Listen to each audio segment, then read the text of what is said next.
요나는 우리에게 비교적 친숙한 책이죠. 물고기 뱃속에 요나가 떠오르기도 하죠. 하나님은 아수르의 수도 니느웨로 가서 말씀을 전하라고 요나에게 명령하십니다. 그런데 요나는 이 명령을 거역하고 다시스로 향하게 됩니다. 적국 아수르가 경고를 듣고 회개하는 것이 싫었기 때문이죠. 그렇게 하나님의 얼굴을 피해 도망하던 요나는 그 배에서 깊은 잠에 빠지게 됩니다. 그러나 하나님은 그 배에 폭풍을 보내셔서 요나를 깨우십니다. 뱃사람들은 요나를 바다에 던지고 하나님이 보내신 큰 물고기가 그를 삼키게 됩니다. 요나는 그 물고기 뱃속에서 하나님께 회개하며 기도하죠. 그곳에서 불순종하는 백성을 구원하시는 하나님의 은혜를 다시 경험합니다. 우여곡절 끝에 니느웨로 간 요나는 아수르 사람들에게 하나님의 심판을 선포합니다. 그러자 왕으로부터 모든 백성, 심지어 짐승들까지도 금식하고 베옷을 입고 회개합니다.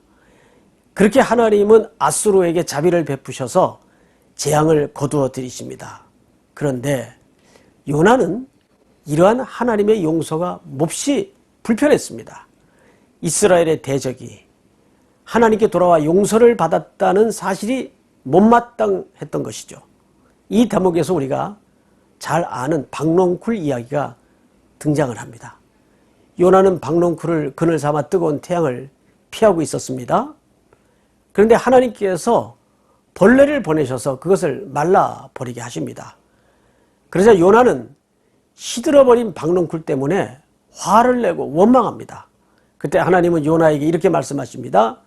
네가 수고도 아니하였고 재배도 아니하였고 하룻밤에 났다가 하룻밤에 말라버린 이 박농쿨을 아꼈거든. 하물며 이 큰 성읍 니느웨에는 좌우를 분별하지 못하는 자가 12만여 명이요 가축도 많이 있나니 내가 어찌 아끼지 아니하겠느냐. 우리는 계속해서 소선지서에 나타난 하나님의 심판의 말씀을 묵상하고 있습니다. 하나님께서는 왜 심판과 경고의 메시지를 주시는 것일까요? 바로 하나님의 참뜻은 멸망에 있지 않고 우리의 돌이킴에 있다는 것입니다. 죄인들이 하나님께 돌이켜 생명을 얻는 것에 있다는 것이죠. 우리는 요나서에서 그런 하나님의 자비로운 마음을 만나게 될 것입니다. 요나 제1장. 여호와의 말씀이 아미떼의 아들 요나에게 임하니라.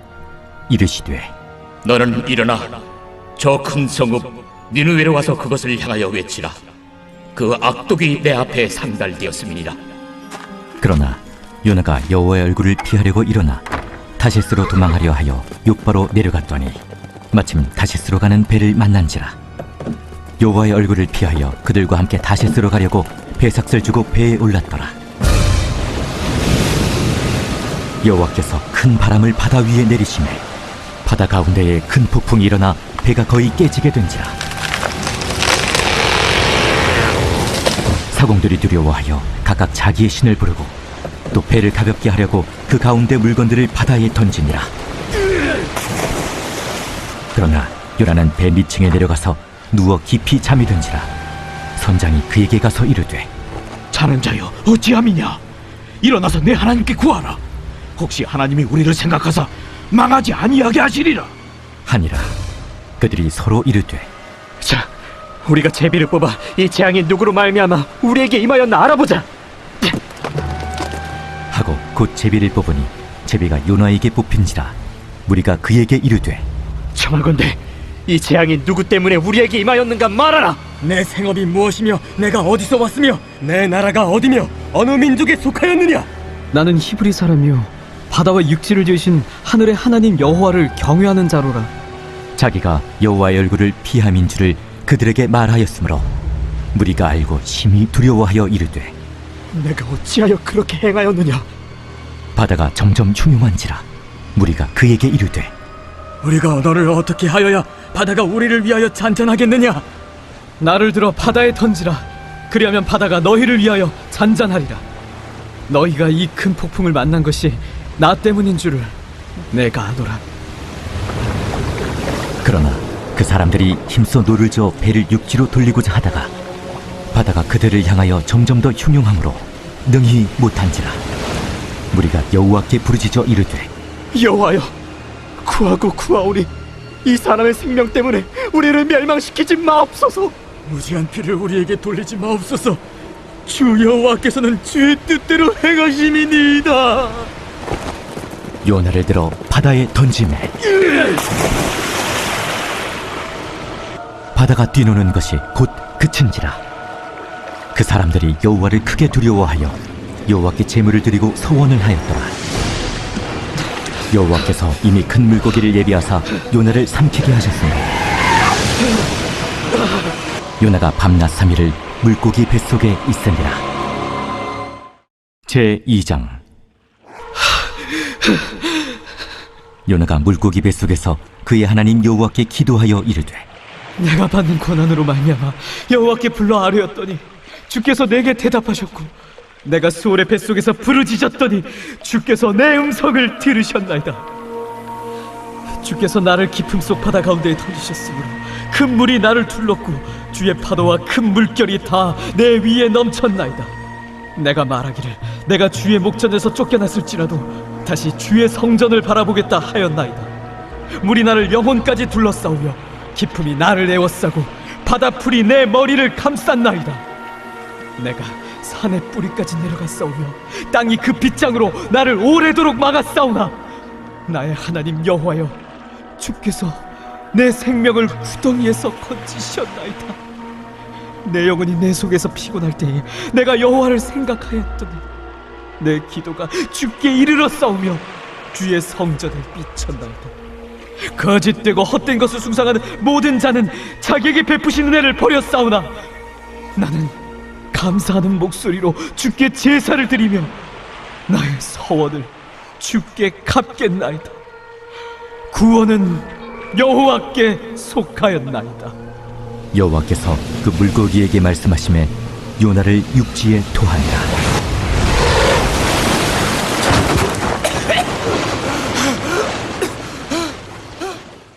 제3장. 여호와의 말씀이 두 번째로 요나에게 임하니라. 이르시되 일어나 저 큰 성읍 니느웨로 가서 내가 내게 명한 말을 그들에게 선포하라. 요나가 여호와의 말씀대로 일어나서 니느웨로 가니라. 니느웨는 사흘 동안 걸을 만큼 하나님 앞에 큰 성읍이더라. 요나가 그 성읍에 들어가서 하루 동안 다니며 외쳐 이르되 40일이 지나면 니느웨가 무너지리라. 40일이 지나면 니느웨가 무너지리라. 40일이 지나면 니느웨가 무너지리라. 니느웨 사람들이 하나님을 믿고 금식을 선포하고 높고 낮은 자를 막론하고 굵은 베옷을 입은지라. 그 일이 니느웨 왕에게 들리매 왕이 보좌에서 일어나 왕복을 벗고 굵은 베옷을 입고 제 위에 앉으니라. 왕과 그의 대신들이 조소를 내려 니느웨에 선포하여 이르되 사람이나 짐승이나 소떼나 양떼나 아무것도 입에 대지 말지니 곧 먹지도 말 것이요 물도 마시지 말 것이며 사람이든지 짐승이든지 다 굵은 베옷을 입을 것이요 힘써 하나님께 부르짖을 것이며 각기 악한 길과 손으로 행한 강포에서 떠날 것이라. 하나님이 뜻을 돌이키시고 그 진노를 그치사 우리가 멸망하지 않게 하시리라. 그렇지 않을 줄을 누가 알겠느냐. 하나님이 그들이 행한 것 곧 그 악한 길에서 돌이켜 떠난 것을 보시고 하나님이 뜻을 돌이키사 그들에게 내리리라고 말씀하신 재앙을 내리지 아니하시니라. 제4장. 요나가 매우 싫어하고 성내며 여호와께 기도하여 이르되 여호와여, 내가 고국에 있을 때 이러하겠다고 말씀하지 아니하였나이까? 그러므로 내가 빨리 다시스로 도망하였사오니 주께서는 은혜로우시며 자비로우시며 노하기를 더디하시며 인애가 크시사 뜻을 돌이켜 재앙을 내리지 아니하시는 하나님이신 줄을 내가 알았음이니이다. 여호와여, 원하건대 이제 내 생명을 거두어 가소서. 사는 것보다 죽는 것이 내게 나음이니이다. 하니 여호와께서 이르시되 네가 성내는 것이 옳으냐? 하시니라. 요나가 성읍에서 나가서 그 성읍 동쪽에 앉아 거기서 자기를 위하여 초막을 짓고 그 성읍에 무슨 일이 일어나는가를 보려고 그 그늘 아래에 앉았더라. 하나님 여호와께서 박넝쿨을 예비하사 요나를 가리게 하셨으니 이는 그의 머리를 위하여 그늘이 지게 하며 그의 괴로움을 면하게 하려 하심이었더라. 요나가 박넝쿨로 말미암아 크게 기뻐하였더니 하나님이 벌레를 예비하사 이튿날 새벽에 그 박넝쿨을 갉아먹게 하심에 시드니라. 해가 뜰 때에 하나님이 뜨거운 동풍을 예비하셨고 해는 요나의 머리에 쪼임에 요나가 혼미하여 스스로 죽기를 구하여 이르되 사는 것보다 죽는 것이 내게 나으니이다. 하니라. 하나님이 요나에게 이르시되 네가 이 박넝쿨로 말미암아 성내는 것이 어찌 옳으냐?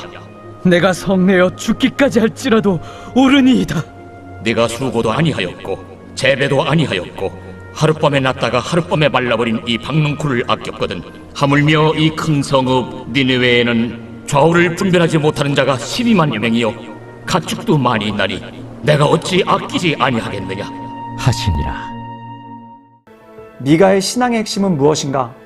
또한 하나님께서 가장 기뻐하시는 것이 무엇인가에 대해 말씀하고 있습니다. 이른바 구약의 황금률이라 불리우는 미가서 6장 8절은 이렇게 선포합니다. 사람아, 주께서 선한 것이 무엇임을 내게 보이셨나니 여호와께서 내게 구하시는 것은 오직 정의를 행하며 인자를 사랑하며 겸손히 내 하나님과 함께 행하는 것이 아니냐. 한마디로 말해 우리가 하나님께 돌아와 하나님과 함께 동행하는 삶을 사는 것을 하나님께서 기뻐하신다는 것이죠. 미가 제1장. 유다의 왕들 요담과 아하스와 히스기야 시대에 모레셋 사람 미가에게 임한 여호와의 말씀, 곧 사마리아와 예루살렘에 관한 묵시라. 백성들아, 너희는 다 들을지어다. 땅과 거기에 있는 모든 것들아, 자세히 들을지어다. 주 여호와께서 너희에게 대하여 증언하시되 곧 주께서 성전에서 그리하실 것이니라. 여호와께서 그의 처소에서 나오시고 강림하사 땅의 높은 곳을 밟으실 것이라. 그 아래에서 산들이 녹고 골짜기들이 갈라지기를 불 앞에 밀초 같고 비탈로 쏟아지는 물 같을 것이니 이는 다 야곱의 허물로 말미암음이요 이스라엘 족속의 죄로 말미암음이라. 야곱의 허물이 무엇이냐? 사마리아가 아니냐? 유다의 산당이 무엇이냐? 예루살렘이 아니냐? 이러므로 내가 사마리아를 들의 무더기 같게 하고 포도심을 동산 같게 하며 또 그 돌들을 골짜기에 쏟아내리고 그 기초를 드러내며 그 새긴 우상들은 다 부서지고 그 음행의 값은 다 불살라지며 내가 그 목상들을 다 깨뜨리니 그가 기생의 값으로 모았은즉 그것이 기생의 값으로 돌아가리라. 이러므로 내가 애통하며 애곡하고 벌거벗은 몸으로 행하며 들깨같이 애곡하고 타주같이 애통하리니 이는 그 상처는 고칠 수 없고 그것이 유다까지도 이르고 내 백성의 성문 곧 예루살렘에도 미쳤음이니라. 가드에 알리지 말며 도무지 울지 말지어다. 내가 베들레 아브라에서 티끌에 굴렀도다. 사빌 주민아, 너는 벗은 몸에 수치를 무릅쓰고 나갈지어다. 산한 주민은 나오지 못하고 베데셀이 애곡하여 너희에게 의지할 곳이 없게 하리라. 마롯 주민이 근심 중에 복을 바라니 이는 재앙이 여호와께로 말미암아 예루살렘 성문에 임함이니라. 라기스 주민아, 너는 준마의 병거를 메울지어다. 라기스는 딸 시온의 죄의 근본이니 이는 이스라엘의 허물이 내게서 보였음이니라. 이러므로 너는 가드 모레셋에 작별하는 예물을 줄지어다. 악십의 집들이 이스라엘 왕들을 속이리라.